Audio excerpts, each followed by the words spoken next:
اچھا، آپ ایک لستے کے محتمم بھی ہیں جی، اور انوار صحابہ ایجوکیشن سسٹم بھی چلا کے اس کے ڈائریکٹر بھی ہیں آپ، جی۔ اور پھر آپ ایک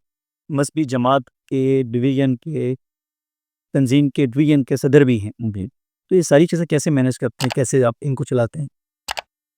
میری کوشش یہ ہوتی ہے، اصل تو برکت ڈالنے والی وقت میں اللہ کی ذات ہے، اللہ تعالیٰ کی مدد کے ساتھ ہی ہوتا ہے، اور اللہ تعالیٰ وقت میں برکت دیتے ہیں۔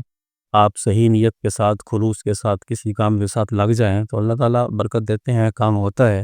بندہ خود جہد مسلسل کا قائل ہو اور جہد مسلسل کر رہا ہو، وہ برکتیں ضرور اس کے ساتھ جڑتی ہیں۔ میرا اصل طریقہ کار یہ ہے کہ میں رات کو جہاں بھی ہوں، حتی الامکان میری کوشش یہ ہوتی ہے کہ میں اپنے مرکز میں واپس پہنچ جاؤں، اور اگر کہیں کبھی کبھار دور کا سفر یا اس طرح کے معاملات، تھکاوٹ یا معاملات کی وجہ سے رہ بھی جاتا ہے، نہیں بھی جا سکتا، لیکن حتی الامکان میری کوشش یہ ہوتی ہے کہ میں اپنے مرکز پہنچنا۔ جب میں مرکز میں چلا جاتا ہوں تو پھر اگلی کوشش یہ ہوتی ہے کہ صبح کی نماز خود پڑھاؤں۔ اب صبح کی نماز خود پڑھا لیتا ہوں، پھر 9 بجے تک تو میں کنفرم مسجد میں، مدرسے کی کلاسوں میں وہاں بیٹھتا ہوں، اسی کی کوشش کرتا ہوں۔ اونچ نیچ ہوتی رہتی ہے، لیکن کوشش میری یہی ہوتی ہے کہ فجر کی نماز کے بعد پھر میں 9 بجے تک، اور بعض اوقات یہ ایسا بھی ہو جاتا ہے کہ فجر کی نماز کے بعد جو ہے وہ درمیان گھنٹے ڈیڑھ کا وقفہ ہو جاتا ہے، لیکن اس کے بعد جب میں مدرسے آتا ہوں تو پھر 11 بجے تک مدرسے کو وقت دیتا ہوں۔ اس میں بہت سارے مدرسے کے معاملات، میل ملاقات والوں کا آنا جانا، اور اس کے ساتھ ساتھ اساتذہ کے ساتھ کوئی نشست و برخاست ہو، کوئی بات چیت گفتگو ہو،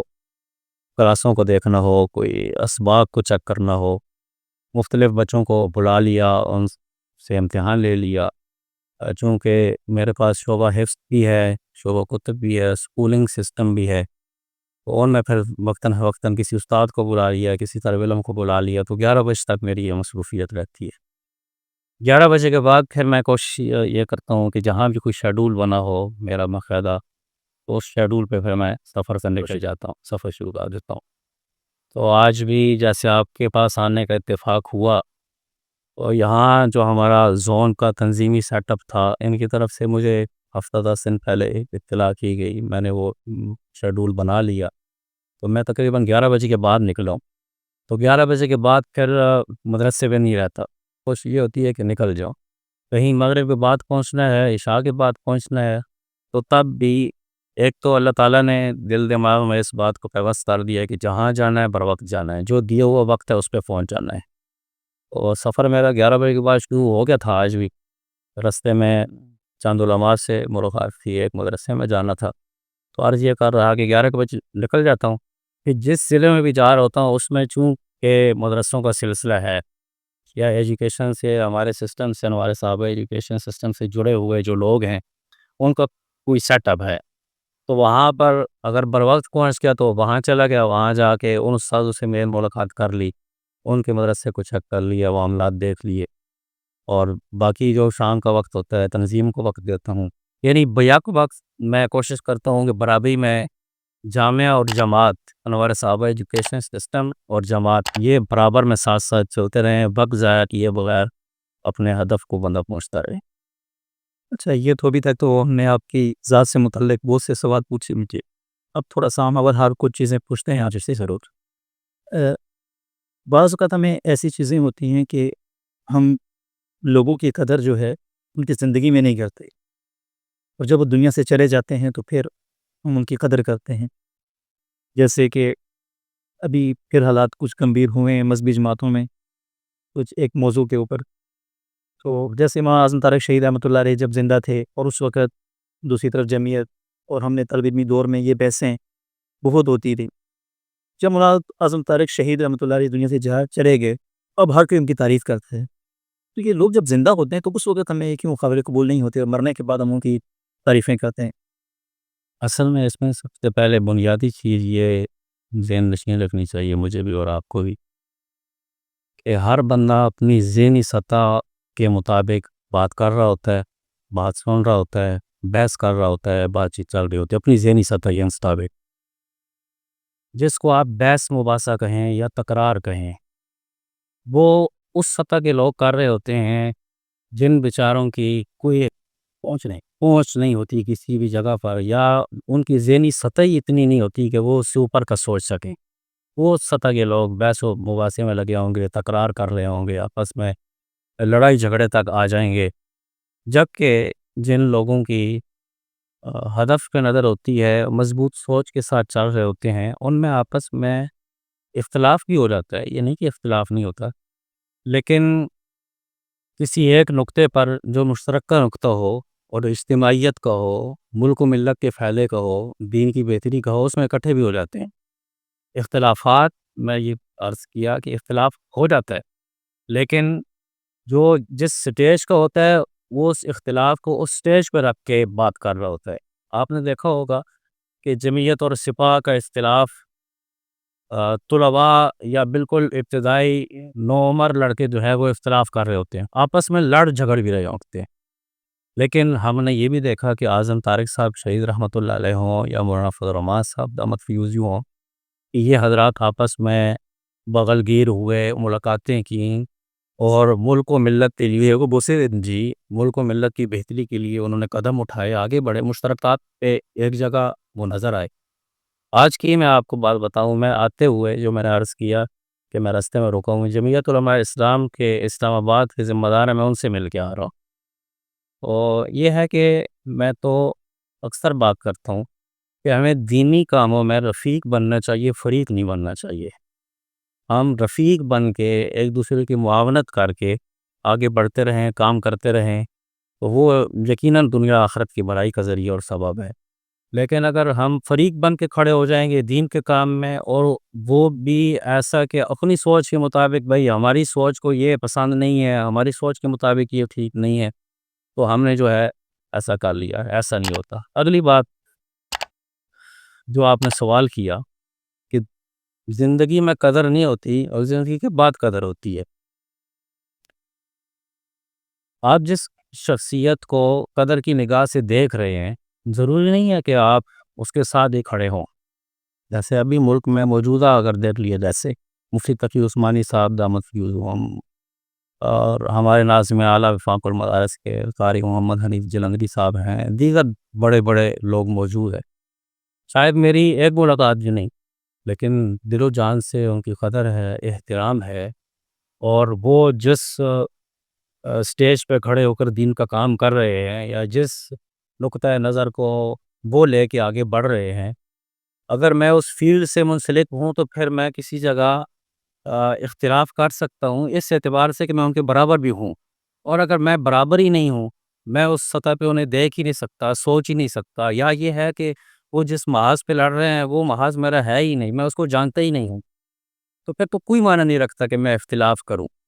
اور اتفاق تو میں دل و جان سے کر رہا ہوں ان سے، لیکن اتفاق ہونے کے باوجود میں آج تک انہیں سلام نہیں کر سکا۔ تو جو لوگ صحیح معنوں میں صحیح نہج پہ چلنے والے ہوتے ہیں، وہ اتفاق کے ساتھ ہی چل رہے ہوتے ہیں، اگرچہ بعض اوقات ایسا بھی ہو جاتا ہے کہ ان کا آپس میں اختلاف بھی ہو جاتا ہے، اختلاف ہونے کے باوجود بھی میں نے پہلے عرض کیا کہ مشترکات پہ وہ اکٹھے ہو جاتے ہیں۔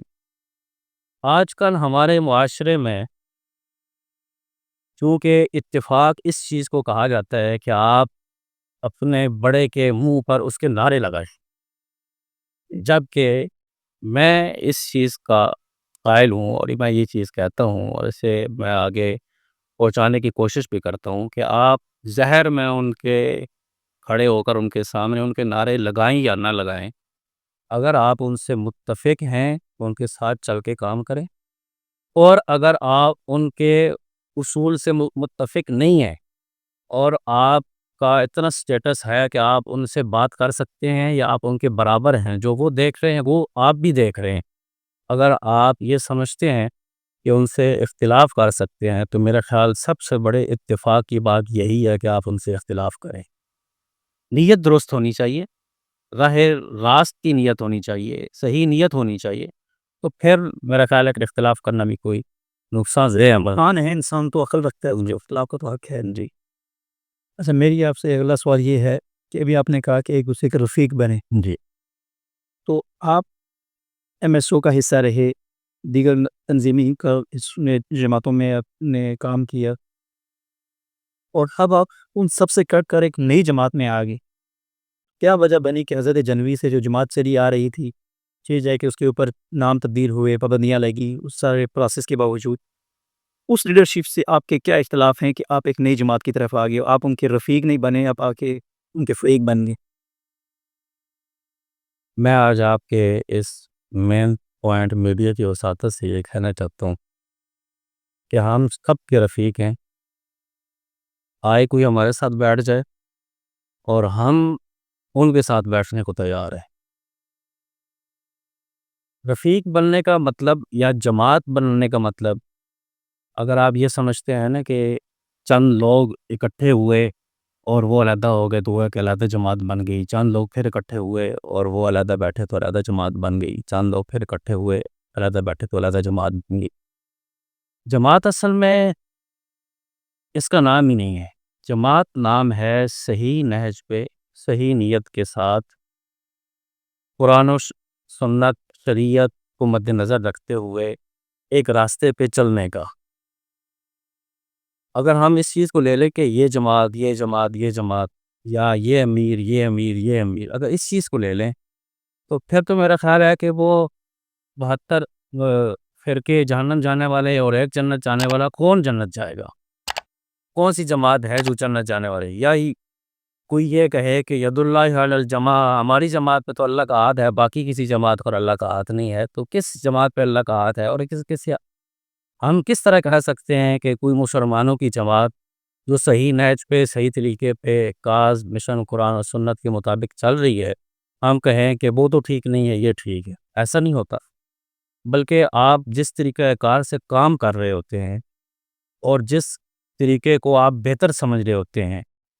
قرآن و حدیث کی روشنی میں، اور آپ جس میں اپنے آپ کے لیے بہتری سمجھتے ہیں کہ میں اس سسٹم کے ساتھ چل کے دین کا کام زیادہ اچھے طریقے سے کر سکتا ہوں، آپ فیصلہ کر لیتے ہیں کہ میں ادھر کے بجائے ادھر بیٹھ کے کام کروں گا. تو اس میں قطعاً یہ بات نہیں ہے کہ بندہ یہ کہے کہ وہ تو ٹھیک ہے یہ ٹھیک نہیں ہے. ایسی بات نہیں ہے. تو آپ یہ کہنا چاہ رہے ہیں کہ یہ نئی جماعت بنی ہے، اس سے مستی جماعتوں میں تفریق نہیں ہوئی؟ نہیں، بالکل تفریق نہیں ہوئی. بلکہ میں تو اس نقطۂ نظر کا قائل ہوں کہ دیکھیں، جس طرح ایک مذہبی جماعت بن گئی نا، اسی طرح مختلف محلے میں مسجدیں بنتی ہیں، مختلف محلوں میں مدرسے بنتے ہیں، مسجدیں بن رہی، مدرسے بن رہے. وہ تو یاد رکھتی ہیں کہ بندہ پہنچ نہیں سکتا، یا ایک مسجد میں جگہ کم ہوتی ہے. جماعتوں میں یہ تو نہیں ہوتا، جماعتوں میں ہر کوئی پہنچ بھی سکتا ہے، اس میں جگہ بھی بہت ہوتی ہے، بلکہ ان کی تو کوشش یہ ہوتی ہے کہ جتنے زیادہ لوگ آئیں.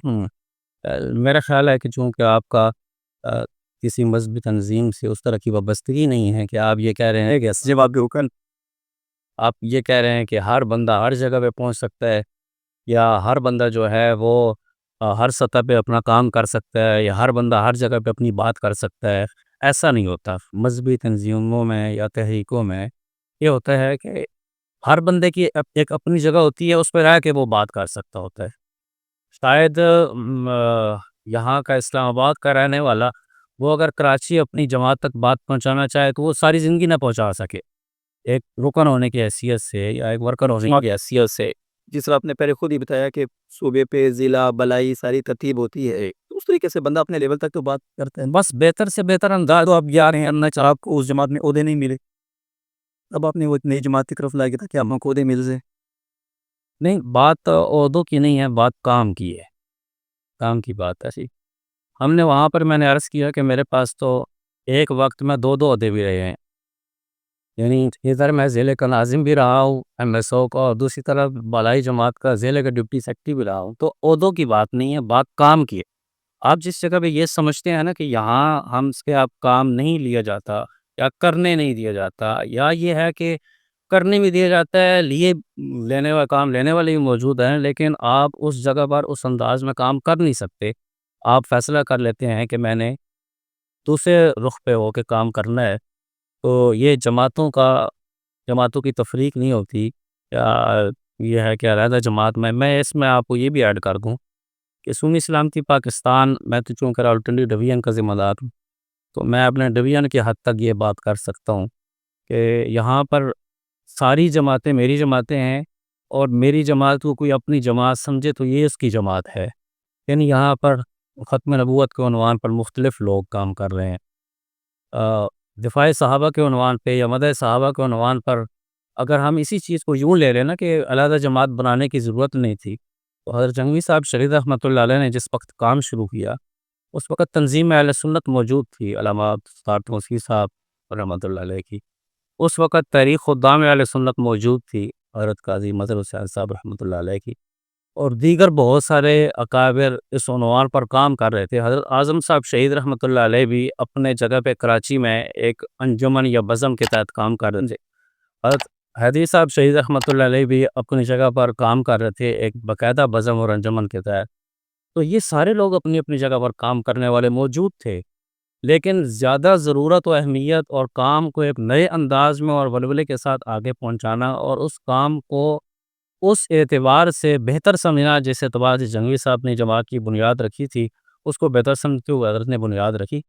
اور بڑوں نے ان کی سرپرستی کی اور اس کام کو اور بات کو آگے چلایا اور بڑھایا۔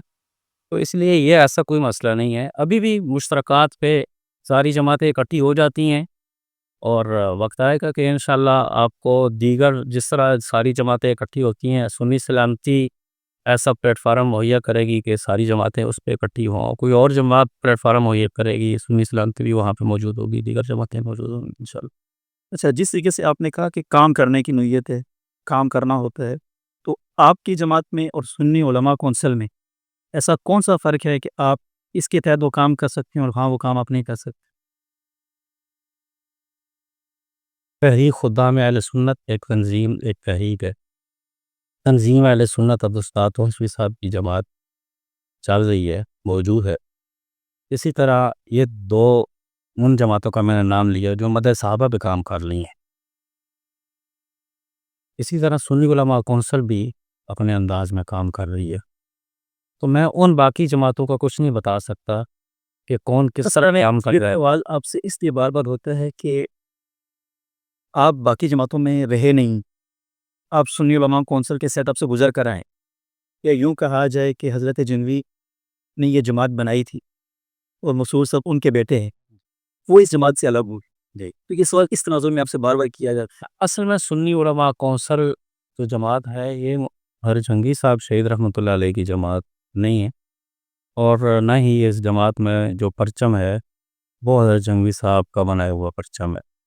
اور اس سے آگے بڑھ کے کہوں تو نہ ہی موجودہ دستور و منشور وہ دستور منشور ہے جو حضرت جنگی صاحب شہید رحمۃ اللہ علیہ نے بنایا تھا یا ان کی ٹیم میں بنایا تھا۔ حضرت جنگی صاحب کی جماعت ایک تسلسل چل رہا تھا، اور اس تسلسل کے ساتھ چلتے رہے لوگ، آگے بڑھتے رہے، کام ہوتا رہا۔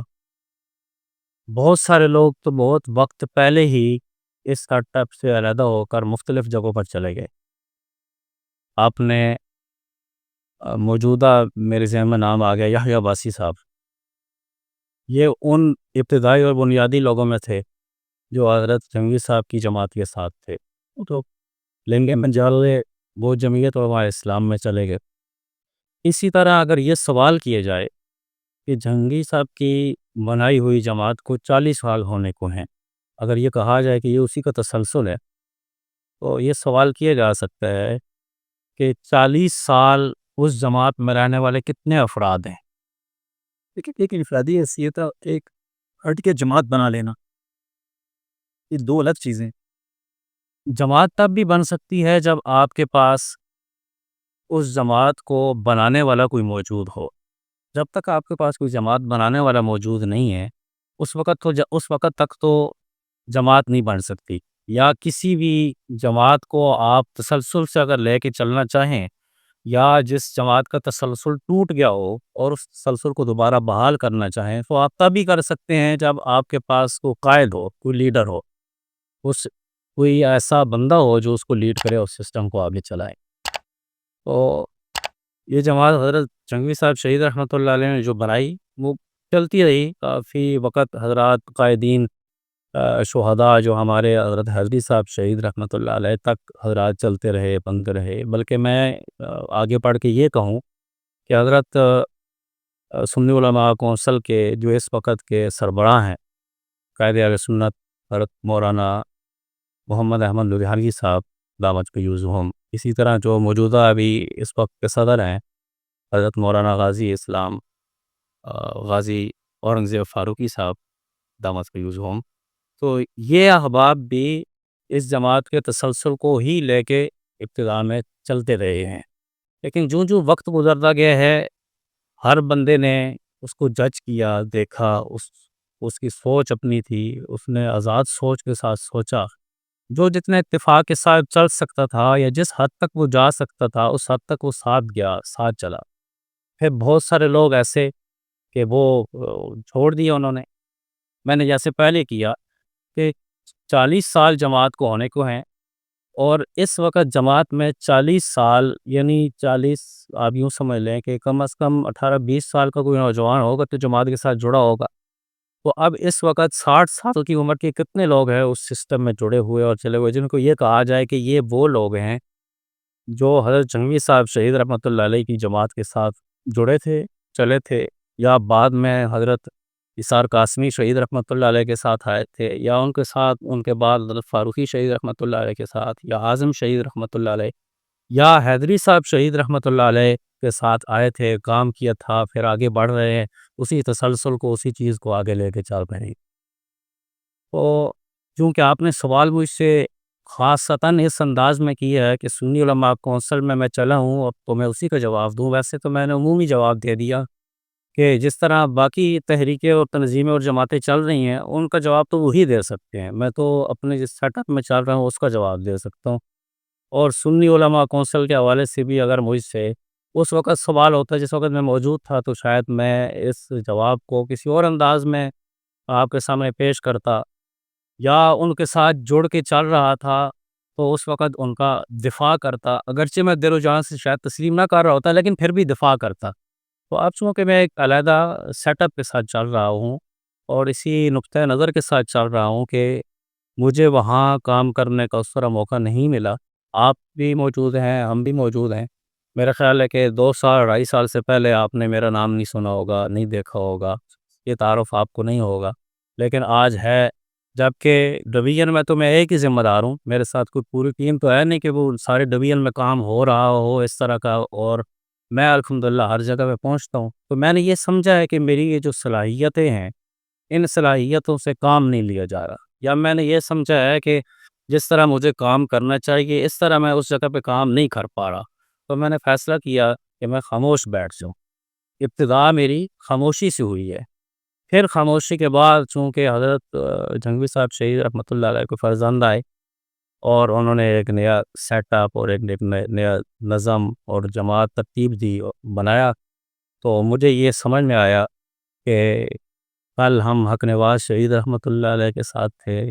آج ابن حق نواز کے ساتھ ہیں، کل امیر عظیمت کے ساتھ تھے، آج ابن امیر عظیمت کے ساتھ ہیں، اور پھر جب کام کرنے کی باری آئی تو ان سے بات چیت ہوئی، ہم بیٹھے، کام کرنے کے حوالے سے فیصلہ ہوا، تو مجھے آج تک انہوں نے اس عنوان پر ضرور کہ پالیسی دی ہے، نظم بتایا ہے، سسٹم کو چلانے کے لیے راہ دی ہے، طریقہ کار دیا ہے، پوچھ کچھ ہے، یہ سب کچھ ہے، لیکن کہیں بھی انہوں نے میرے کام کو روکا نہیں ہے کہ میں کہیں کام کرنا چاہ رہا ہوں تو مجھے روک دیا جائے کہ آپ کی یہ حدود قیود ہیں، آپ اسی کے اندر رہ سکتے ہیں، آپ اس جگہ درس قرآن دیں گے، اس جگہ پہ درس قرآن نہیں دیں گے، آپ اس جگہ تو اجلاس کریں گے، نشست کریں گے، لیکن اس جگہ پہ نہیں کر سکیں گے، بلکہ انہوں نے ایک کھلا میدان دی ہے۔ اور میں خود اپنے ساتھ چلنے والوں کو بھی یہ بات کہتا ہوتا ہوں، یہ کسی پہ تنقید نہیں ہے، میں اپنے ساتھ چلنے والوں کو بھی یہ بات کہتا ہوتا ہوں کہ ہمیں کھلے ذہن کے ساتھ چلنا چاہیے، اور اپنے جس دستور منشور کو ہم لے کے چل رہے ہیں یا جس شخصیت کے نام کے ساتھ ہم چل رہے ہیں، اس شخصیت کا پیغام کیا ہم سب تک پہنچا چکے ہیں، یا وہی 10-12 بندے ہیں، یا یہ ہے کہ ایک یونٹ ہے، 2 یونٹیں ہیں۔ میں اکثر کہتا ہوتا ہوں، ابھی بھی میں نے اجلاس میں بات کی یہاں اسلام آباد میں، کہ آپ باہر نکلیں تو آپ کو سڑک پہ بیٹھے لوگ، ریڑھی لگائے بندہ، آپ کو دکاندار بیٹھا، آپ کو کسی بھی شعبے سے ڈرائیور ہو، ملازم پیشہ ہو، مختلف شعبوں سے جڑے ہوئے آپ کو لوگ ملیں گے، آپ اگر ان سے یہ بات کریں جماعت کے حوالے سے کریں یا جماعتی دستور منشور کے حوالے سے یا نظریات کے حوالے سے آپ کریں. چلو جماعت دستور منشور یا جماعت کے حوالے سے تو وہ آپ کو جواب دے گا جس کو تھوڑا سا کچھ نہ کچھ کنٹیکٹ ہوگا. آپ نظریات کے حوالے سے اگر کسی سے بات کریں اور آپ کو جواب نہ ملے تو یہ بات سوچنی چاہیے کہ آپ کا کام نہیں ہو رہا. کام کرنے کے لیے آپ کو ہر مکتبہ فکر میں جانا پڑے گا. کام کرنے کے لیے آپ کو ہر فیلڈ میں کام کرنے والے کے پاس جانا پڑے گا. ہو چاہے جس سطح کا ہو اس کے پاس آپ کو پہنچ کے نظریہ کم از کم اس تک آپ کا پہنچنا چاہیے. تو میں اکثر یہ کہتا ہوں کھلے ذہن سے کام ہو, آگے بڑھتے ہوئے کام ہو, اور ہر فرد تک اپنی محنت پہنچانا اور اپنا نظریہ پہنچانے کے لیے کوشاں رہنا چاہیے.